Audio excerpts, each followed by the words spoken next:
आपके बीच प्रस्तुत है डीजे जोहन लाल खपरी पानी वाले।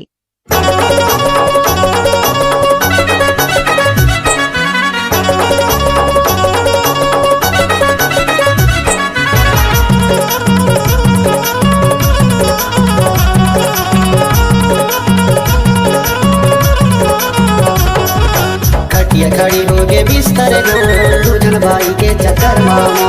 खटिया खड़ी हो गे बिस्तर गो दूधन भाई के चक्कर मामो। चैन बुता कई छुटेला करना रे ढोर कीरा पर जोड़ी जागर मातो।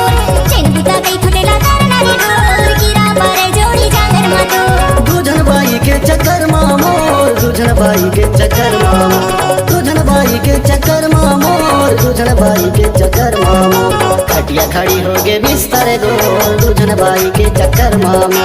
खटिया खड़ी हो गे बिस्तर गो दूधन भाई के चक्कर मामो। चैन बुता कई छुटेला करना रे ढोर कीरा पर जोड़ी जागर मातो। चैन बुता कई छुटेला करना रे ढोर कीरा पर जोड़ी जागर मातो।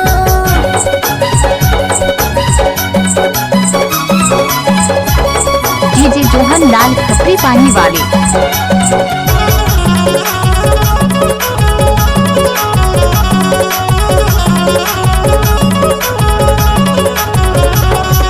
बड़की डौकी खाते खटिया मापान छोटकी कहते गुड़ दे मुसलमा धान। बड़की डौकी खाते खटिया मापान छोटकी कहते गुड़ दे मुसलमा धान। कैसे बताओ संगी भयो हले का कैसे बताओ संगी भयो हले का दूधन भाई के चक्कर मागा। खटिया खड़ी हो गे बिस्तर गो दूधन भाई के चक्कर मामो। खटिया खड़ी हो गे बिस्तर गो दूधन भाई के चक्कर मामो।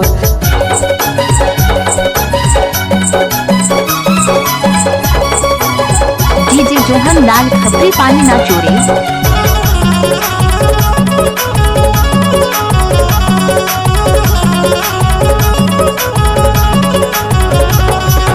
मोर बरेगा जा तू नाश्ता बना दे। मोर बरेगा जा तू डिश न बिछा दे। मोर बरेगा जा तू नाश्ता बना दे। मोर बरेगा जा तू डिश न बिछा दे। का समझे धरे ले बात ला मोर का समझे धरे ले बात ला मोर कीरा पर जोड़ी जागर मातो। जैन बुता कई छुटेला करना रे ढोर कीरा पर जोड़ी जागर मातो। जैन बुता कई छुटेला करना रे ढोर कीरा पर जोड़ी जागर मातो।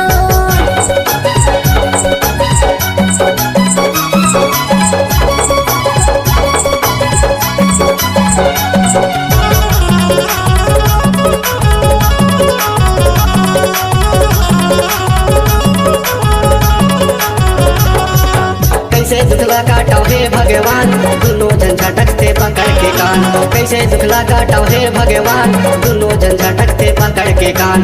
नहीं जाने रहे हो मैं रहे अनजान नहीं जाने रहे हो मैं रहे अनजान दूधन भाई के चक्कर मागा। खटिया खड़ी हो गे बिस्तर गो दूधन भाई के चक्कर मामो। खटिया खड़ी हो गे बिस्तर गो दूधन भाई के चक्कर मामो। चैन बुता कई छुटेला करना रे ढोर कीरा पर जोड़ी जागर मातो। चैन बुता कई छुटेला करना रे ढोर कीरा पर जोड़ी जागर मातो। दूधन भाई के चक्कर मामो दूधन भाई के चक्कर मामो। दूधन भाई के चक्कर मामो दूधन भाई के चक्कर मामो। खटिया खड़ी हो गे बिस्तर गो दूधन भाई के चक्कर मामो। खटिया खड़ी हो गे बिस्तर गो दूधन भाई के चक्कर मामो। चैन बुता कई छुटेला करना रे ढोर कीरा पर जोड़ी जागर मातो। चैन बुता कई छुटेला करना रे ढोर कीरा पर जोड़ी जागर मातो। दूधन भाई के चक्कर मामो कीरा पर जोड़ी जागर मातो। दूधन भाई के चक्कर मामो। कीरा